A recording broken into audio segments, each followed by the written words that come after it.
This week, I turned this empty room into a recording studio. After 7 days of DIY projects, thrifting, and setup, it was looking and sounding like this.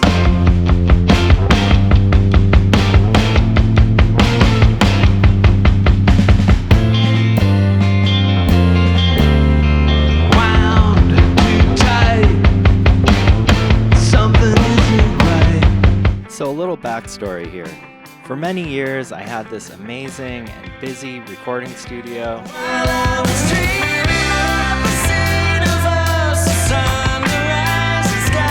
Anyway, eventually I got bullied out of the place by a bigger business. So I started building a new studio from scratch by myself with the help of my dad and my wife. But it turns out that takes a long time to do. I needed something in the meantime, and eventually something came up. After years of looking on and off, I'm actually driving over to Vermont right now to look at a potential studio space. If it's good, I'm gonna leave the sign and hand them a check, and maybe we can get back to work. This studio is all about one word: vibe. It's one room, and it's not even close to soundproof, but it has so many things going for it that many other studios do not. Natural light, high ceilings, brick walls, amazing acoustics. The larger room itself is 1,200 square feet. It's also located in the city, in the most up-and-coming part of town. Bottom line, it's a beautiful and comfortable space that musicians will be free to feel their most creative. On my end, I think I fell in love with it because it reminds me of my favorite studio of all time, Minor Street in Philadelphia. A place that I only actually know through the beautiful and endlessly inspiring video series Shaking Through. Anyway, this design is really going to work well for me because I do a lot of recording of live bands all playing together at the same time in one room. So one thing I really wanted this time around was an actual mixing console. After a little bit of research, I determined that the Mackie Onyx 24 would be a great way to go. I would have plenty of inputs to mic up a live band with vocals. I could use the board to give them a monitor mix in the room, and at the same time record 24 individual tracks via USB into the computer. The next consideration was design aesthetics. I always do a lot of video in my studios. I was young and dumb when I built my first one, and I painted it bright orange. Pretty much as soon as I was done painting, I was like, what have I done? But I lived with it for many years. This time I had a chance to go with something neutral, good for video. I was able to find a bunch of this gray fabric in my parents' old sewing shop. So I recovered 4 of my old DIY acoustic panels, as well as building 2 more. I simply cut the material to size, then stretched and stapled it over the old panels. I also found this awesome old rough-cut circle sawn lumber, and I framed the panels with this to kick it up a notch. The panels were simply hung with picture hanging wire.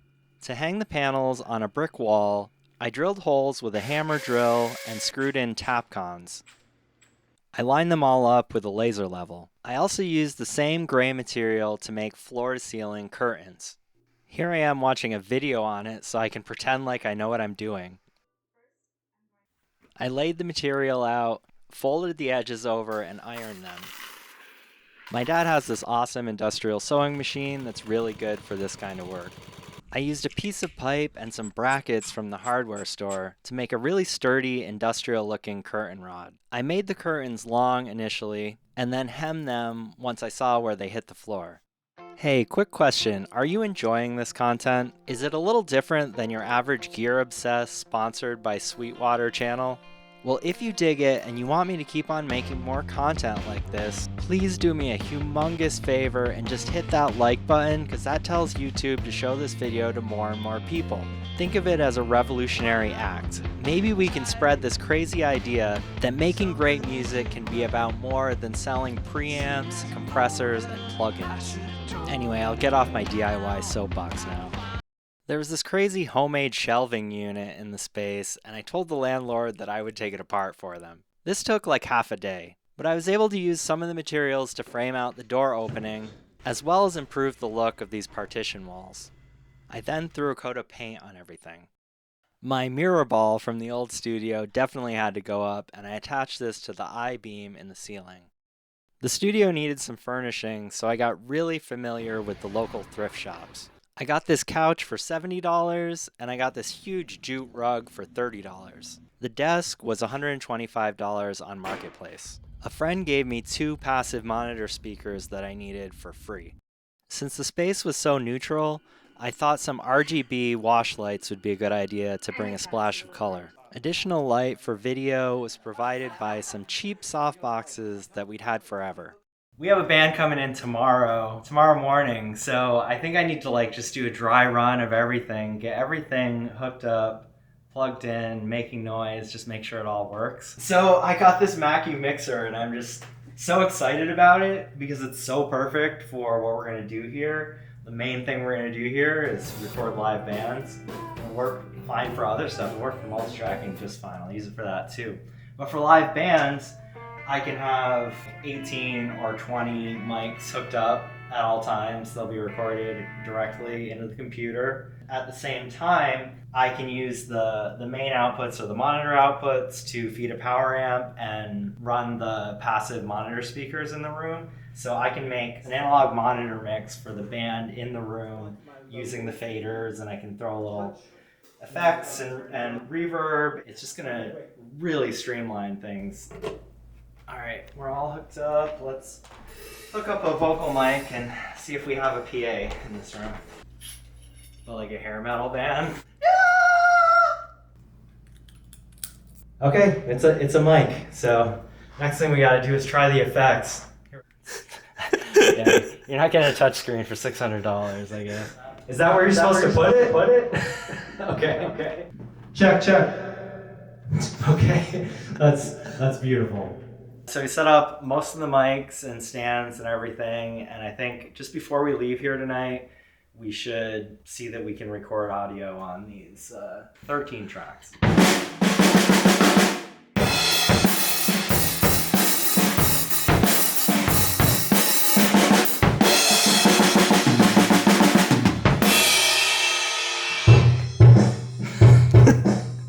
Listen to that kick. That's tight. All right, well, we seem to be recording. The computer survived. Actually, I'm just gonna hit record and see what the hard drive and CPU says. Okay, no impact whatsoever. So we're definitely good to record 13 tracks. So I think we're good for tomorrow. Is that FM radio? It's coming through the bass amp. Or the bass DI. I mean, the bass amp isn't even on. The radio is coming through the ground circuit of the bass amp. Okay, as soon as the amp's on, it's not a problem. That's hilarious. Love these old buildings. You know, I bet it's all the conduit. There's a giant antenna running through this whole building. Interesting. We're just gonna take a couple minutes and experiment with lighting. I got 4 of these wash lights, so I'm gonna put one more there. We've got this extension cord that runs all across the floor, and it's got these outlets it's like 5 or 6 feet. They're pretty good for guitarists to plug their amps and cables and things in. I should have ran another one of those extensions just for lighting.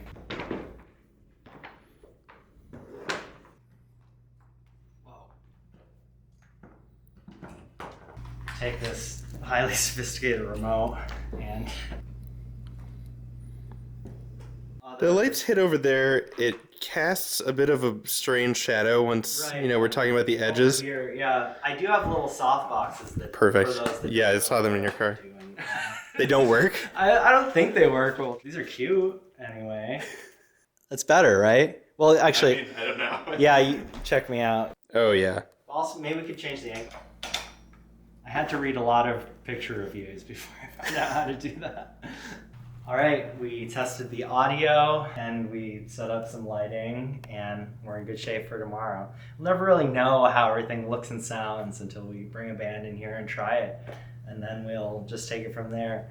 Next band we'll adjust things here and there and just get better and better. So we'll see where we're starting off tomorrow. I stopped at the supermarket and I got this. The most amazing thing in the world is a pen and paper. I can start to write down some of the band members so I can actually refer to that and remember their names. I got to think about being a good host again. So I picked up some water for everyone. I think it'll be appreciated. I think I'm gonna do a scribble strip. Come on in. Ryan, so you're Brian. These are down and dirty. Yeah, it's capturing a live performance. Yeah. It's as if it were a real-time radio show. You know, treat it like a live performance. Yep. Try to play through, you know, the whole thing. If you guys are like really bummed out on, you can do another take, or you miss an intro or something, just start it again. That's fine. That said, you'll also have plenty of time to warm up. Like, you don't have to just plug in and then we're recording. We'll all get really comfortable with the monitoring and everything. Start off with kind of what's your usual, and then just kind of adjust from there. Or like what do you do in practice or whatever, what feels good in practice. I only set up the kit fully yesterday and I hadn't really experienced it, but there's such a volume of air in this space that I was really shocked that I was playing the cymbals and my ears weren't instantly bleeding. Even though this place isn't super treated, there's just a lot of absorptive surfaces and a lot of diffusion and just a lot of air for the sound to go. I'm just so grateful that on a rare sunny day we got to play the huge window behind us. Yeah, it's such a treat. I know you could have played all those songs better than me. So that's one of my big advantages is I'm just a consummate engineering geek. I'm not going to compete with anyone on instrument chops. So I know how they work, but that helps. You know. Yeah, but yeah, just really good day. Thanks for being a part of it. Yeah, we feel the same.